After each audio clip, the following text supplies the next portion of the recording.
You're listening to the Topco Business Unusual podcast. Now, the Business Unusual podcast. Learn from the greatest minds in business today.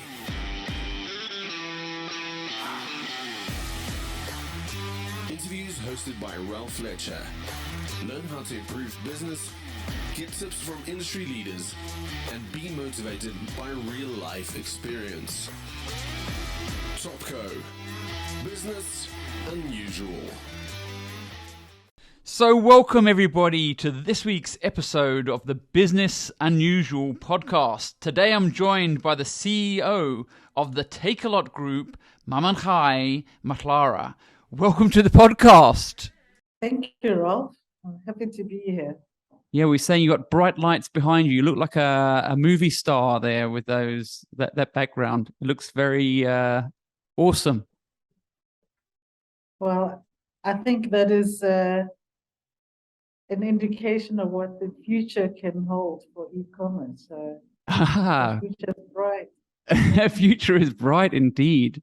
And we're going to go into that. And I see all the logos there. So you've got Takealot, you've got Mr. D, you've got Superbalist, because those are all the brands under the Takealot group. And you're the new CEO. You're not new anymore. In fact, I looked, it's next week, it's 1 year on the job. And they say this is a really good time to look back because you obviously had certain expectations. You've had certain challenges. And you've had certain successes, and we really want to dive into some of those things. But you know, you're also a woman from Limpopo, and right now, as we stand in South Africa, you are one of the most influential women in technology as well. So I want to talk around your journey. So I want to talk about Takealot, and I want to talk around e-commerce and retail and, you know, digitization. I think that's really awesome. But I also want to talk around you as a person and your journey, because I think you have got such an inspiring story to tell other South Africans as well. And so maybe you want to take us back to the young girl from Limpopo and sort of, you know, what brought around this blossoming person to take on these big challenges and to lead technology in Africa. Yeah. Well, Rolf, I think, you know, everybody's story is always fascinating because, as someone said, you'll only connect the dots looking backwards and never forwards. So, I mean, I grew up in rural Sekhukhune-land, in a village called Jane Firs. And I was educated in the local area, and I had the opportunity to be the starting class of a church school that was being restarted after a couple of years of it being closed. And so I think that also provided the opportunity to be able to have exposure to people from different backgrounds and cultures, because a lot of our teachers were either from the UK, Europe, or the US that were volunteering in their gap year, together with other permanent local teachers. So I guess that's where some of my broad exposure to the world began. And I then left to study chemical engineering at WITS. And that was also an astonishing academic experience. And being in Johannesburg at the time that we were there, which was just 93, just before, you know, the first elections. Democratic elections, yeah. Yes. And really being in the melting pot of, you know, socio-political and economic dynamics, and that was also an extraordinary experience. And it was after those years that I then had the opportunity to work in many different industries, from you know, Unilever through to you know, places like SAB Miller, where I spent a number of years, and then ended up at Ilova Sugar, and where I am today. So I guess in short, it's been a journey that I couldn't have written looking forward. I think I was always just moved by following what I was interested in and what I was pulled towards, and let that be the pull that guided my decisions at each point, and the aspiration to always be growing and to be better and to contribute in every area that I worked in. Yeah, I mean, it sounds like one of those things, a fairy tale almost. But and it's so funny how the expectations aren't there, but possibly the ambition and the attitude or the beliefs are there to just do good things. So I mean, I just want to go back to the school quickly, because it's interesting you said that. I've got 3 young boys. They're not so young anymore. One's almost 23, but you know, pretend they're young. And when we were making decisions around their education, I did some research and I was like, what's the benefit of a public school versus a private school? And they basically said that the benefit of a public school is, if you're going to a religious public school, it's as good as a private school. Did you feel that when you went to university? Did you feel that you'd got the same sort of level of education, or were you working extra hard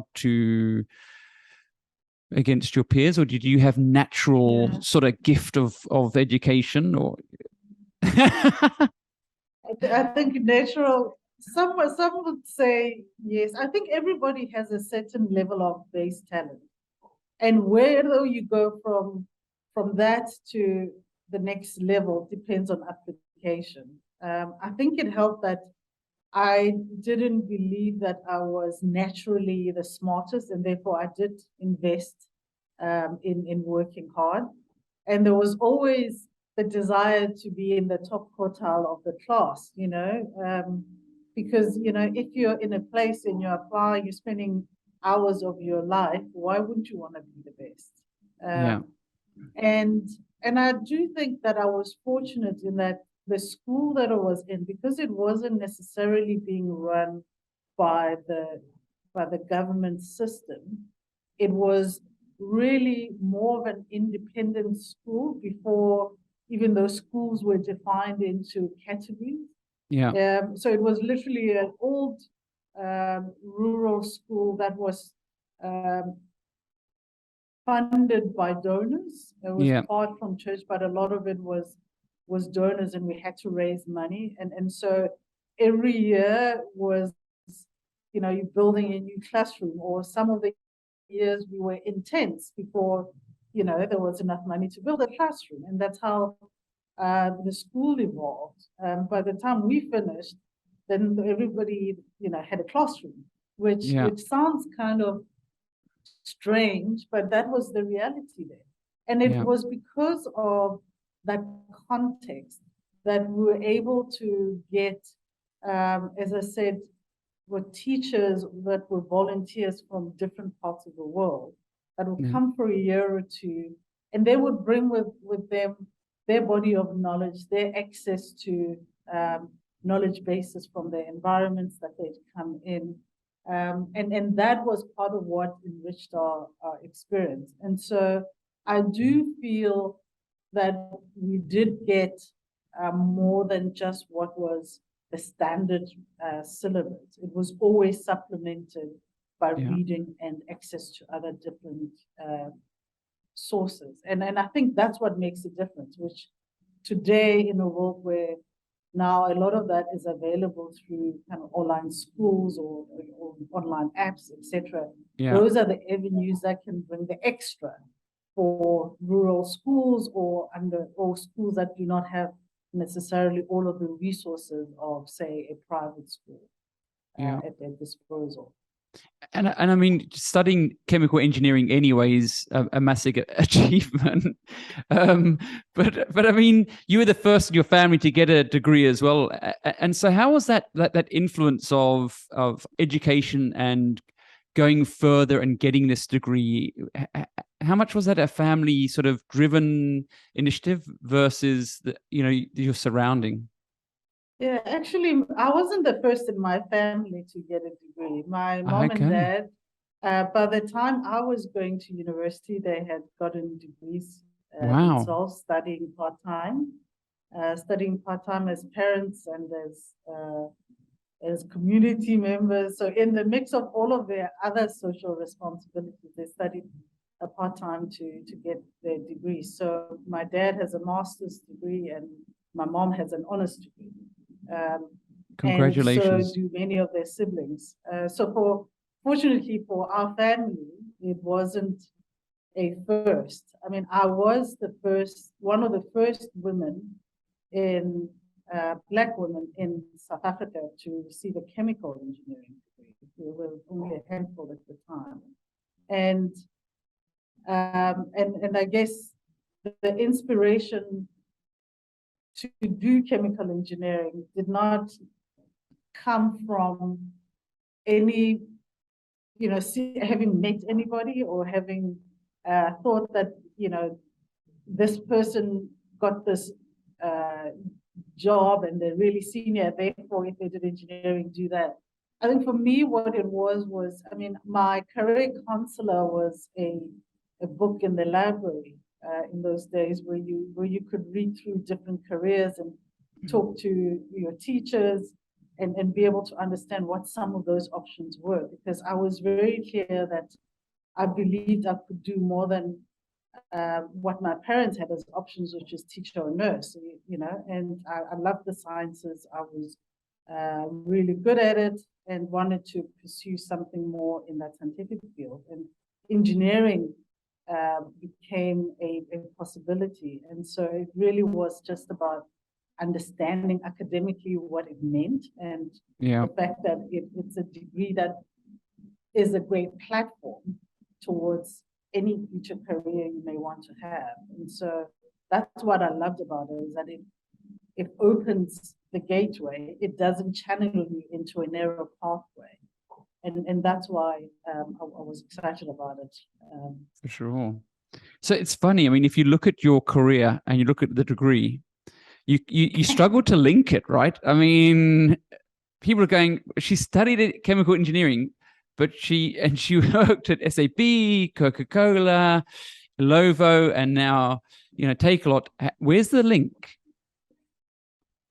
The link for me is, I like to explain to people that the wonderful thing about chemical engineering, or at least engineering, is that it's not about the specialization and not about necessarily the content. It's about what it teaches you, which is how to solve problems, how to create opportunities out of whatever reality you're dealing with. Yeah. It teaches you about structure and being able to create frameworks in the absence of certainty. And so, there's a lot of it which is more about systemic thinking and problem solving. Yeah. And the curiosity to develop what's not yet in existence. Yeah. That's where the link comes through for me. Yeah. And when you think about what my career has been, when I finished business school, my first job after business school was at Appetizer, and that was at the time when the ambition was to globalize the brand, and in particular to expand our presence in Africa, in the rest of the continent. And so it was a very blank mandate. It was my job to figure out where, what, and how, and then go forth and make it happen. So there was no certainty around this is the path to take, this is how you're going to solve it. There was no toolkit. One had to figure all that out. And that is, for me, leveraging some of that learning and training to be able to go into those spaces. Yeah. And yeah. I was watching an interview with Charlie Munger, Warren Buffett's partner, and Warren Buffett sort of accredits him being more clever than him. And one of the things that they say that Charlie's very good at is framing or frameworks for thinking and solving difficult and complex problems. And so it's interesting that you're mentioning it and how it's helped you in your career and your advancement with these complexities and the unknown. And so maybe it's worth sharing with us maybe some of the frameworks that you go into when you are considering these things. So, I think one of the things he was talking around was should the US be helping or doing business with China? And he said, well, the framework is that you're not considering the second and third activations. If we don't do business with China, other countries will. It's not going to stop China producing goods. It's going to limit our ability. So we have to actually do business with these people.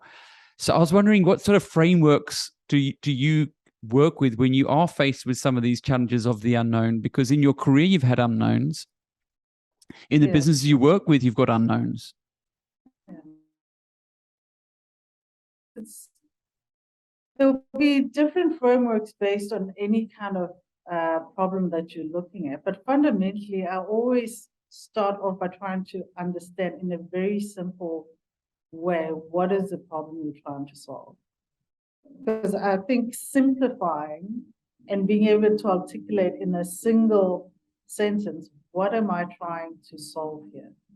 Sometimes really, and that conversation around always then following the thread to say, the why,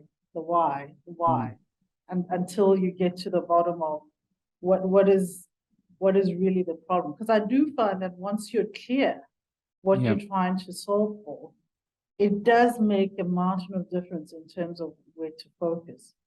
And it's really just about trying to take everything from where the starting point and trying to peel it down to see if it leads anywhere. If you end up really not being able to arrive at a solution at the end, it means you're asking the wrong question. So you got to go back and say, what is it that I'm trying to solve here?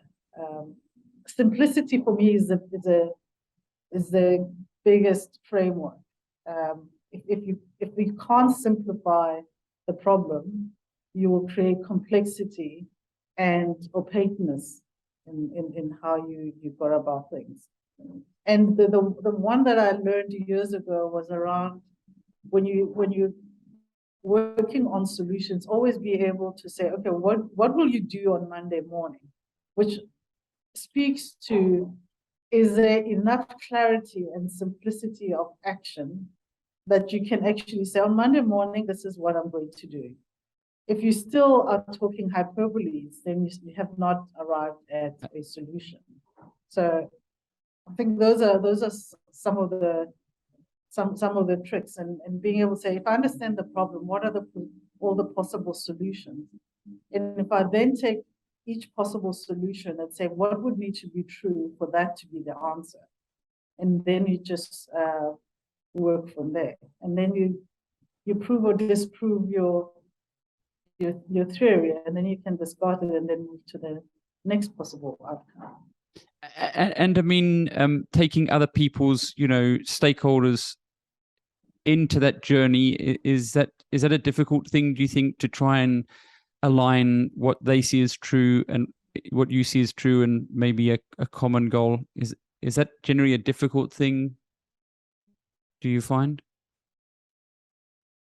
It's easy to start the conversation around clarifying what it is we're solving for. Yeah. And then you can have a conversation around what are the potential solutions without judging any solution first. You say, well, nobody here already has the answer. So let's talk through all of the different solutions that could be true. And then you go through that process. Okay, so what would support that this is the answer? And then you see if the facts then support that. If it doesn't, then you're able to move on and then look at the next possible set of solutions. Yeah. And even in the end, you've got to ask, what is it that we haven't thought about, which makes sure that we think about another perspective, because sometimes you get very much tunnel vision into this is the problem and this is then the solution. And then you've got to look at the problem from a different perspective and say, well, will the other stakeholders still see this as the same as the problem? And then that could allow you to be able to get different perspectives around how you could go about solving that problem or implementing the solution. So, I mean, you've got a couple of challenges coming up. So, I mean, you had your first 1 year in the role. Obviously, there was some expectations, some challenges, and some successes.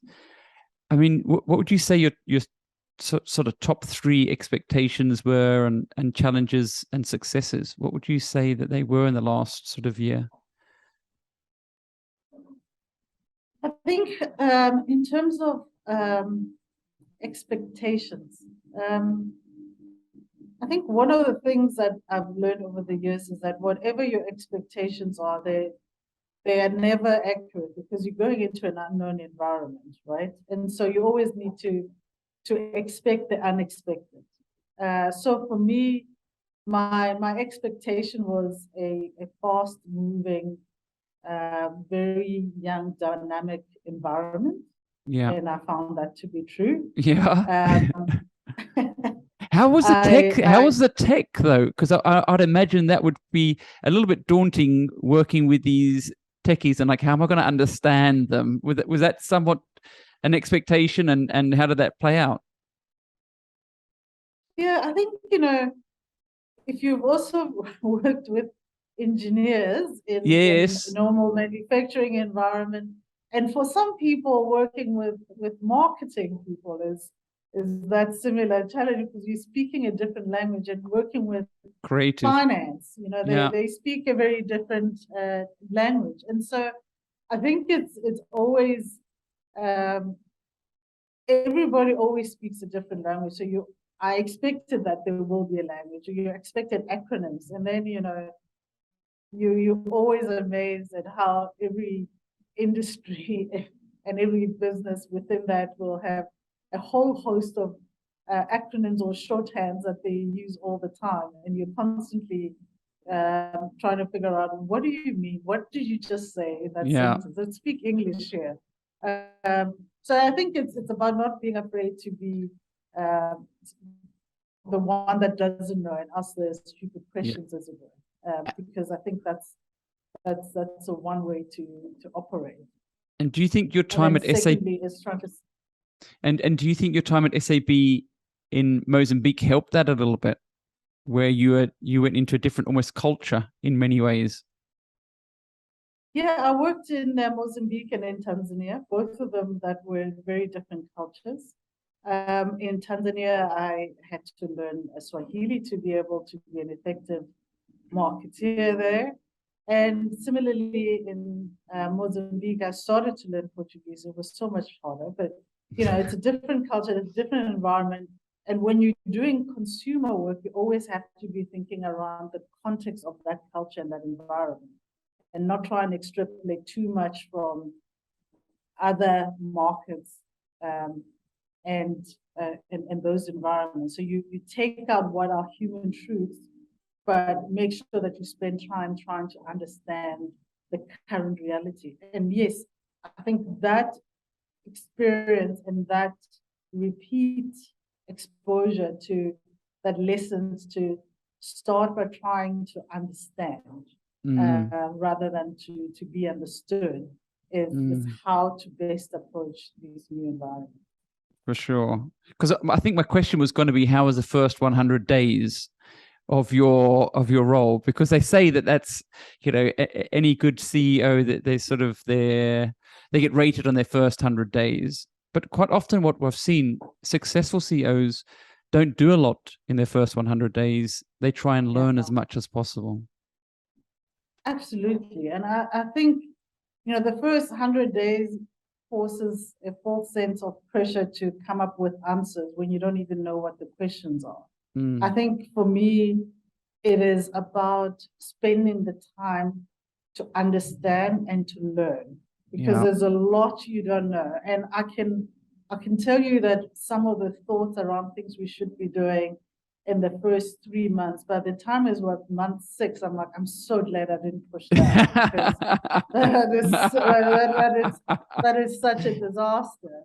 And also the risk of it is that you come in with a cookie cutter approach from a previous experience, and you're trying to apply it because you have to do something in 100 days. No, actually, your most important thing you have to do for yourself and for the team and the people that you're working with is understand the environment, understand what are the questions, and play with some of what you think some of the answers are, and follow that through to see if some of those things are making sense. So I do think it is necessary to go slow so you can go fast. For sure. And I mean, we're talking about challenges. I mean, one of the things that certainly we had Africa Tech Week last month at the CTICC. And I think for us, what we saw in the technology space, certainly globally, but in Africa, is that if we bring people together, policymakers, big business, entrepreneurs, and academics, we're far more able to solve our problems. How hard has it been as a challenge to deal with these different stakeholders who are aligned to the business? Yeah.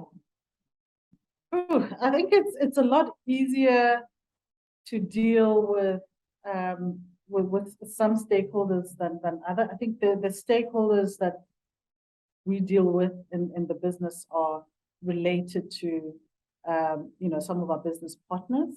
Yeah. Our consumers are a key stakeholder. Our employees are a key stakeholder. Yeah. Externally looking, then you have I guess different government agencies. We have the reality now of the Competition Commission with the market inquiry, which has been quite a demanding and quite intense process.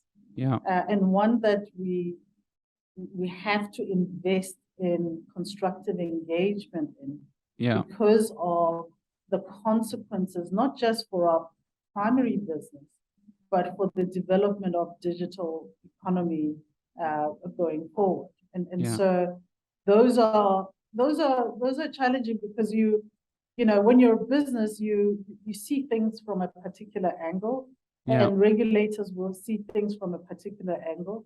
And our end goal is, can we find each other in a way that allows room for the unknown and the dynamicness of this industry to still flourish and emerge? Because what we are building today, in a lot of ways, is not yet in place. Right? So e-commerce might be 27 years old, but in South Africa it is about 12, 13 years old. And that means that for us, it doesn't mean the next 10 years will be like other developed markets previous 10 years. It will evolve because of our own unique circumstances and set of conditions that present themselves. And so we need to be careful to not apply too much of what has evolved elsewhere and impose it into our own market, and allow ourselves the opportunity to craft our own future around how this needs to evolve. I can't help but thinking of like Mark Zuckerberg or Steve Jobs or Gates, because they faced the similar sort of strain from their policymakers. Uber had the same thing in London. And it seems that policymakers generally are more reacting as opposed to looking forward and looking at what the future can hold. Are you seeing that as the biggest challenge for you? Is that they're jumping on the bandwagon of the now, but actually it's the opportunity of the future?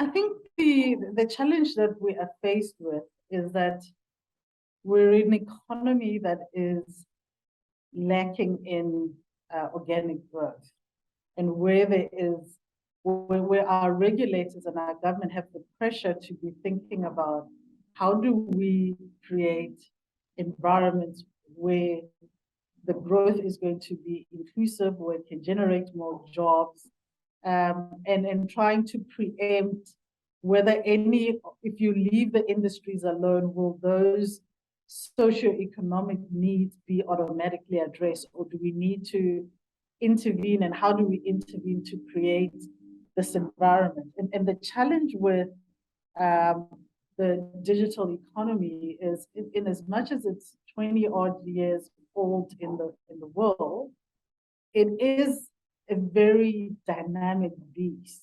And so it is, you can't reference and say, for the last 20 years, these have been the issues, and therefore I think this is what's coming up next, because it's evolving. The technology evolves every single day. Yeah. And so you're chasing something you cannot catch. So I think it's kind of the political needs, the need for economic growth, Yeah. and also the need for, I guess, how do you create spaces where there is freedom to evolve unconstrained, which is what I believe is necessary for digital economies, which is very hard for regulators because their job is to create certainty, right? And for us, it's actually uncertainty is the fuel for evolution. And there needs to be some element of that, because by trying to constrain and say the future must conform to these requirements, you may actually not get to the future. Yeah. And that's the tough balance to create. And there's no, I don't believe there is a clear precedent that says regulate these 4 things and don't regulate these 4 things. We've got to feel our way through that, and have the openness to say we don't have an exact blueprint answer. And so we need to constantly be engaging around what's working, what's not working, and having a more responsive regulatory approach. I think one of the things that we saw in COVID is that the general sentiment from consumers around business, media, and government was that they trusted business more than media, and certainly governments. And so there has been a change in terms of a lot of organizations have realized employees are really important to them, their suppliers are really important to them, and their customers are massively important to them. So the need for regulation and policies is almost less needed. That the old maybe ideologies of businesses being abusive on their suppliers, their employees, people are voting now with their feet. Are you finding that? Are you finding that actually you're doing the work yourselves? You're self almost policing, you're self-regulating yourselves? Absolutely, because as you said, the wonderful thing about retail is that people are voting every single day, every single minute. And when you also look at our partners, we have a marketplace on Takealot.com that has over 7,700 SMEs that are participating in that platform. And is that South African or global SMEs? African. South African No, SMEs, South 7,700. Why don't more people know about that? Yeah. Well, I hope that in conversations like this, that's surely got to be one of the key objectives, is because I'd imagine they're employing a lot of people, and I think the focus often I've heard from policy is around creating jobs, but it's businesses that create jobs. Absolutely.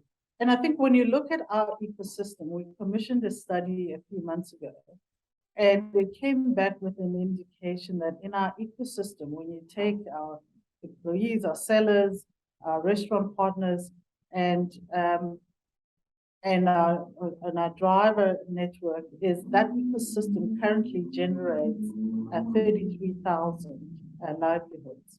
And so that's just one young business that's 11 years old and what we've been able to build. And I think that is one of the things that makes me really passionate about this business, because the business model is deliberate around saying that we grow when our small, medium enterprise and our partners grow. And so it is by design an inclusive growth model. So when you say Takealot Group is achieving great success, what you actually are saying is that there are many small, medium enterprise businesses and contractors that are thriving, that are driving that growth. And that's what South Africans are doing every day by choosing to support Takealot. The ripple effects are immense in terms of generating jobs, because every single business that is on our platform may start off as 1 or 2 employees. As they grow, they're going to require more support. They're going to use couriers. They're going to use banking services. They're going to pay taxes. Et cetera, et cetera. They better. It also brings a lot of people into the formal economy as they grow their businesses on our platform. And that's wonderful. And Mamongae, is that something that you see you're going to be supporting more the people that are already on the platform, the 7,700, or is it about you expect far more entrepreneurs joining that platform in the next 5 to 10 years? Our expectation is to make sure that it grows. Okay. Because if we're going to grow, we need more sellers on our platform to be able to service that growth, to bring those interesting products that South Africans are looking for. And so success is we all grow together, right? Because I mean, if I go on social media, a lot of the times I'm served with either ads of people learning e-commerce sites, or like I said, I've got young children. They're really fixated around this e-commerce, digitization, digital marketing sort of environment. It's like hugely exciting for them or empowering. And there's so many people who've got like side hustles, and like they see this as their opportunity for independence and freedom. So this is not just like a nice thing to have. These people are passionate about this. Yeah, absolutely. And it is highly empowering. I mean, if you look at both from 2 sides. So first of all, as a consumer, I grew up in Sekhukhune land. So my parents are still there. My aunts and uncles still live in those communities. And what e-commerce has done is that for me today, I can order things on Takealot or Superbalist, and they will arrive at my parents' door. Right? They don't have to go somewhere else to fetch them. They will arrive at their door in a rural place without an address, right? And so when you think about how that opens up access to quality retail products for many South Africans, regardless of your geography or your location, it really does broaden access. Right, so that's the one part that says democratizing access to quality retail, regardless of any kind of environment that you're in.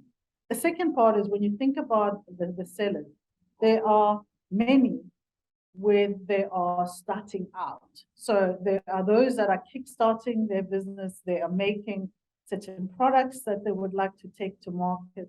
There are those that had started on the side, and this is an opportunity to grow their business.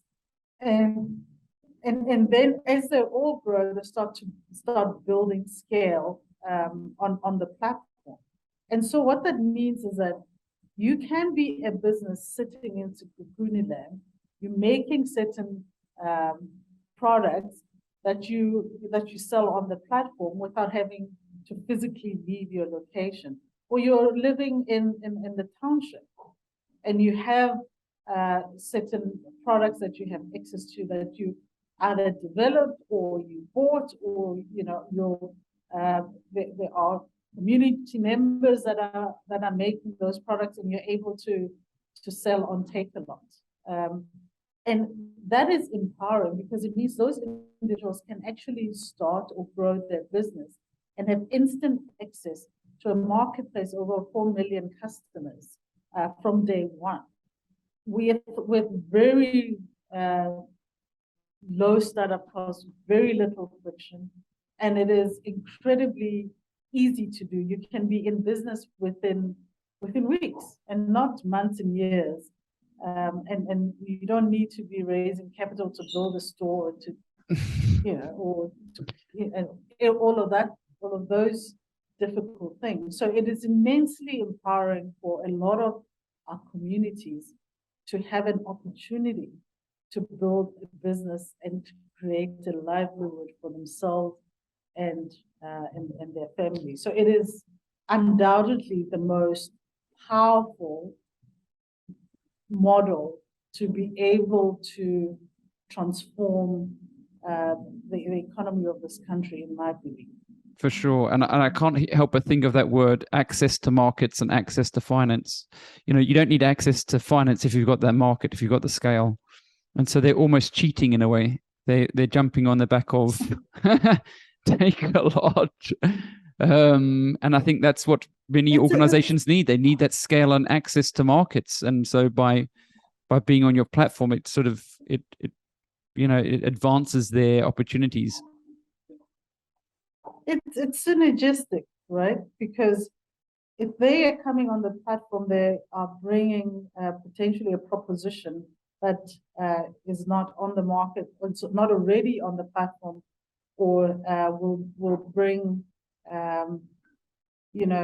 interest for those that are already on the platform to purchase. And so when that does well, then we're able to continue investing in the platform, which means then we're able to have more people that are able to come onto the platform and try their products. And if they're relevant, then they will do well. If they're not relevant, then they won't do well. But in the end, the consumers vote. Yeah. And it is our belief that our job is to enable consumers to be able to get the best product and the best service, allow sellers to provide the best quality products on the platform that are relevant, and to be able to make that ecosystem one that is supportive of each of the stakeholders. I mean, you talk around investing in the system and the platform, and so we often think of, like, we see the Mr. D everywhere, and the scooters, but is drones a reality? What are the sort of other investments in technology that you're seeing that South Africans are going to be experiencing? I think there'll be a lot more innovations that are to come, and the best answer is just to say watch and see. Watch and see. But yeah, I think yeah. So no little secrets you can give us here. Is it one of those things we got to wait now? Yes, not today. Not today. Next week. I think that we mentioned sort of Mr. Delivery being a partner of Takealot, and I know that Kim Reed said it was one of his top sort of 3 achievements, people that and the stakeholders, and I sort of and he talks around one of the reasons for that is because of your excellence in terms of delivery and making sure that there's clarity in that. And there was some talk around the post office being a little bit wanting to change some of the legislation around parcels for less than a kilo. So we know that one of your points of excellence is obviously delivering those things. And I often wondered before, that could be one of the big challenges, the logistics. But if that's a high point, what are some of the challenges that you are experiencing that you think needs to be solved, that other entrepreneurs should be trying to get their heads around helping? to solve some of these challenges that maybe for e-commerce to grow in South Africa and Africa, we need to look at? I think some of the challenges are very much around adoption. I mean, when I talk about how empowering e-commerce can be, is in fact for many consumers, we still are only about 4% of retail. And so I think one of the biggest challenges is how do we have more people taking the opportunity to use these platforms to save themselves time and money. I mean, when you think about many working people, they work Monday to Friday, and they only get to do their chores on the weekend. And if you could order your groceries, if you could order what you need from Takealot Superbalist, Mr. D, it's hours of your life that you can get back without having to go and stand in queues, without having to pay for transport or petrol to go to the outlets, and understand that this is part of the mix of retail that is available to you. And so I think that is the one most important thing that we need to be able to solve. And then, of course, it's around how do we make access to those digital platforms, seamless. And I think, we definitely make it a lot easier with our apps, but people need data, and I think there's a lot of work being done in making data more affordable, which is supportive of the adoption. And so I think it's about how do we get more South Africans over the hump in terms of understanding that this is actually liberating in terms of years and hours of your life that you otherwise will not get back. For sure. I mean, the people in the office, they gave the word easy. So that's what they say. It's just easy. And you're right. And I think that there's a phrase, it's time is money. And so, we normally work and we look at when we're working and how much we're earning versus our time. And so this is another way of winning back some of your time. I'm often, regularly I go mountain biking and I go to these small towns in the Western Cape, Grabouw, for instance, and I often see on like a weekend, especially a Saturday morning, queues and queues and queues of people waiting at the banks. And so, and I can't help but think, wow, I just couldn't do that. I wouldn't do that. And so how do we bring those people into this economy essentially as a big opportunity? I know that South Africa is about 4%, and somewhere like China is close to 25% of retail is done through e-commerce. And I say that because I was educated. It's not e-commerce. This is retail, right? E-commerce is a part of retail. 100%. 100%. So how do you see us getting there? How do you see us getting to where China is or some of the other more developed countries? Because I read a blog a little while ago that was from an American lady who went through South Africa, and she said there's 10 things you don't know about South Africa. And she mentioned a whole lot of things, but one of the things she said is that we're actually very technology advanced. You can order an Uber anywhere in South Africa, just like you can in America. And you're more or less saying the same thing. You can order anything you want online from Takealot, just like anywhere you can as well. How do we get there? How do you feel that we can get there, that divide between 4% and 20% or 25%? I think there are a number of things that could definitely be supportive, and I'm sure there are others that I will miss out on. But fundamentally, I think first of all, you need an enabling environment, which means a regulatory framework that is very open to innovation, that is very open to enabling entrepreneurs to develop and iterate as they evolve, because that's what is fundamental, because this is a new area for us, and adoption will require a lot of innovation, a lot of trial to be able to get things right. So I think that's one. The second is obviously continuing on the adoption of smartphones and access to affordable network. I think it is also about the education around what e-commerce is, that it is just retail delivered to your door. Yeah. And so I think getting more people aware around what e-commerce unlocks for themselves and their networks is an important one. Yeah. And we just need investment. We need investment in all of those areas and the ecosystems that support digital environments. So Yeah. So I think those are some of the big contributors towards that adoption.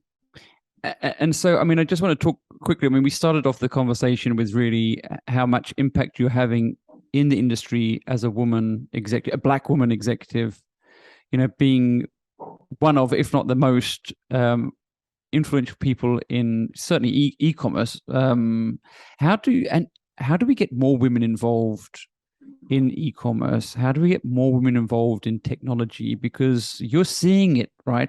Do you have any ideas? Yeah. I think it's about opportunity. It's the same question that I think we ask about when you look at the stats around women in running organizations, listed organizations in JSE, women in STEM, women, every single area is like, how do we get more women? How do we get more Black people involved, etc. And I think it is fundamentally around, one is those that are in the position to provide the opportunity is to do so, to be open-minded enough to engage with a diversity of candidates. And I think that is a big credit to Kim Reid, when he was looking for his successor, he was very clear about that diversity is an integral part of that search, and he enabled that opportunity for myself. He didn't stumble on it. He was very clear, right? What he wanted. He was very clear. Yes, absolutely. And I think that is always our responsibility is, each one lift one, and I think it is an important aspect around how we approach providing opportunities to others, right? And I think it is also about the mentoring, coaching, and self-development. If you are interested in getting into a particular sector or a particular function, as today it's a lot easier than it was 20 years ago, because there's a lot of content online. It's easier to connect and network on LinkedIn and other platforms with people in those spaces to be able to get a bit more information around what it is that it takes to get into those spaces. So I think it is about deliberate provision of opportunities. It's about mentoring and coaching. It is also about individual self-development and reaching out to others to provide indication about how do I get into those different spaces, and making sure that it is what is right for you. Because that's an important aspect as well. So, I mean, I remember before we started speaking online, we spoke beforehand about your transition from these established sort of industries or legacy to this new opportunity.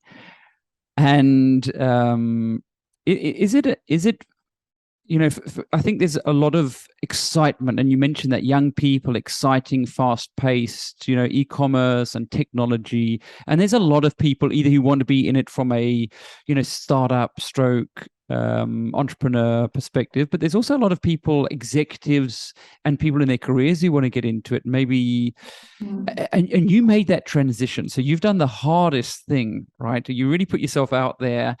And so I just wanted to get into your mindset. Like what gave you permission to do that, to explore that? Yeah, I mean, it is, it is something that I guess when you look at kind of the career trajectory, in the areas where I've worked, it's always been established businesses. One of the things, though, that is not obvious from looking at my resume is that in a number of those roles, my roles were about establishing certain things that didn't exist. Moving into Tanzania, working in appetizer. Those were all very blank slate opportunities. This is what we're trying to do, or this is what we need to solve. You need to figure out how to do it and make it happen.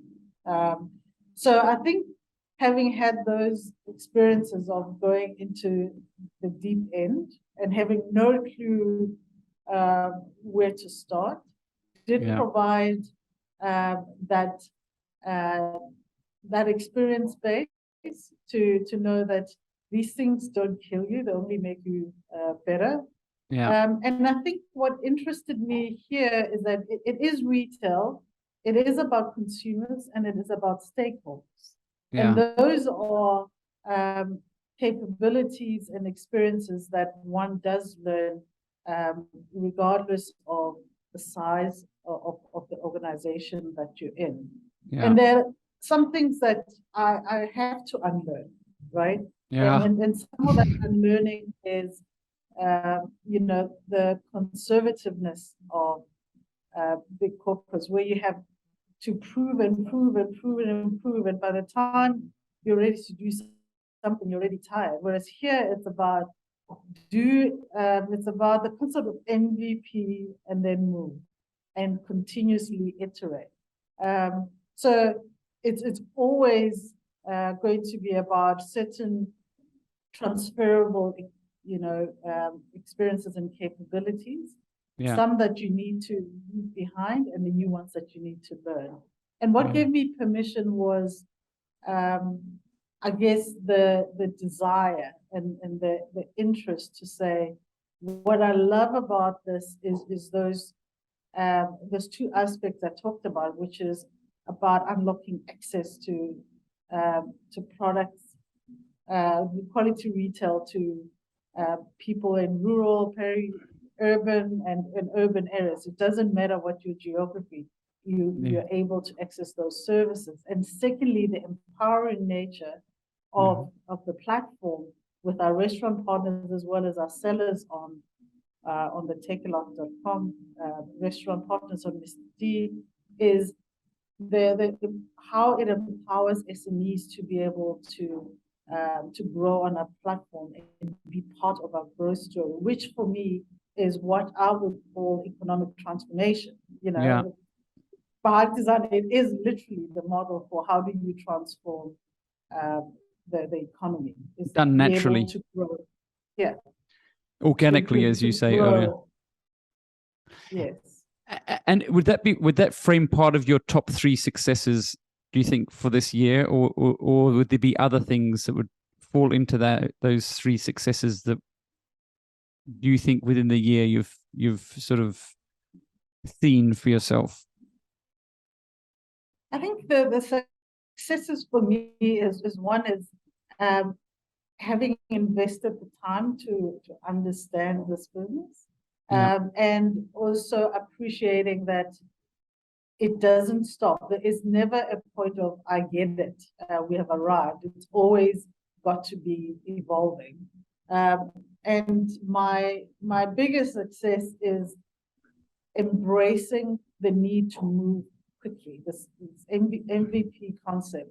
And it sounds like a small thing, but when you're in an entrepreneurial business, I cannot as a leader afford to be the handbrake on the speed of progress. I have to be the fuel that just keeps, throwing, that diesel on the fire to say, go faster, and do it better, and keep doing it better as we go along. It is a huge mindset to be able to get into that frame of operation.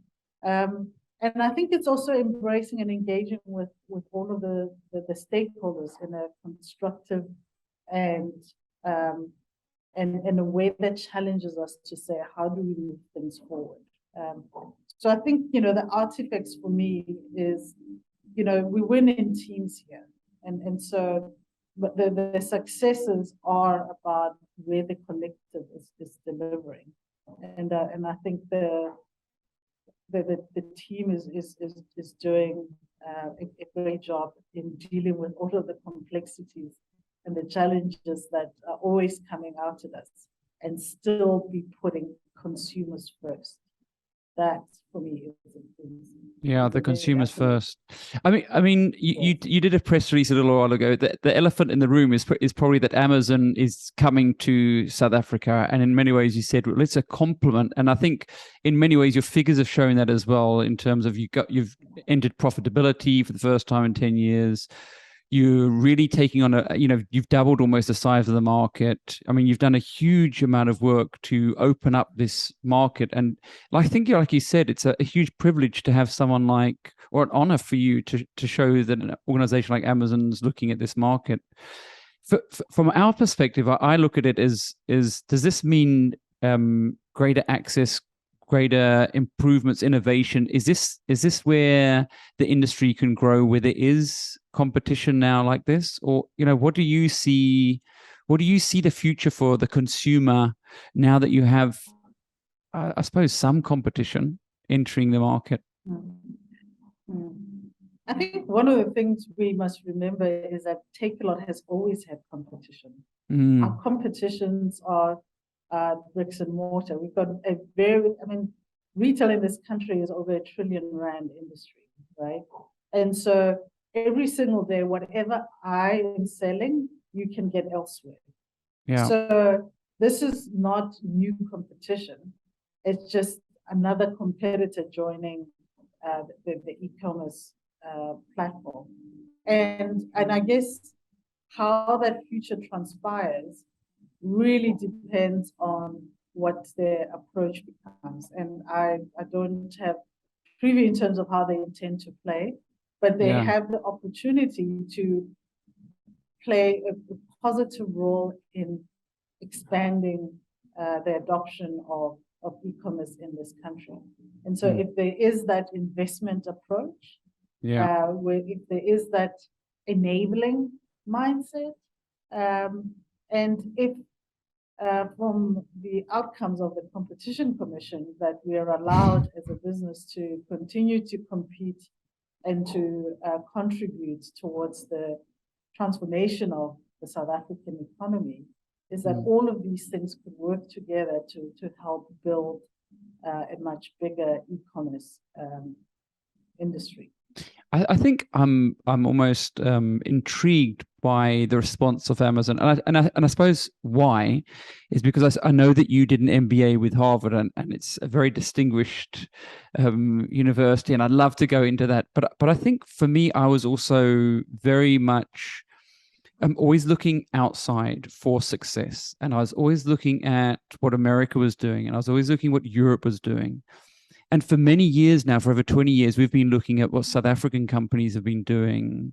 And it was interesting at Africa Tech, one of the judges said to me, Ralf, I don't think that we should have these internationals competing against the local South African companies. And I said, no, I think that's where you're wrong, because actually what we see from our side is how relevant and how successful our South African companies are compared to the other organizations. So for me, I'm like, bring it. I think we have some wonderful and amazing companies. I mean, today we had sort of, rolling blackouts, in some places level 6, and we're still able to get on. And I think there's an attitude that comes from working and living on this continent, in this country, and a togetherness with all our challenges and differences. It's actually, I feel we're more together. And with the challenges with what's happening politically, it also, I think it's driving us closer together. I don't know if it's maybe cementing from a group level that also like a newfound optimism. Okay, we've reached turnover. Let's bring on the competition. I don't know. I think the ambitions for the group have always been self-driven, and also being driven by what we call consumer centricity. So it's about how do we win for South Africans, and that will always be our North Star. If we are able to provide a compelling proposition for South African consumers and be relevant and be part of growing and developing this country's economy, providing opportunities for others to create even greater impact. That's really our motivation and our focal point. The competition and the challenges are just part of the context in which we operate. And we have to embrace and deal with them, but remain focused on what our key driving mission is. It was amazing speaking to you. And I think Takealot's very lucky to have such an astute leader. Really, I think you're very inspirational and very calming. So it was great to have you on the podcast. We wish you all the best of luck. We have shopaholics here, so don't worry. We're already investing in Takealot, and we look forward to seeing your progress. Thank you very much, Ralf, for the opportunity to engage about this great business that is a proud South African business.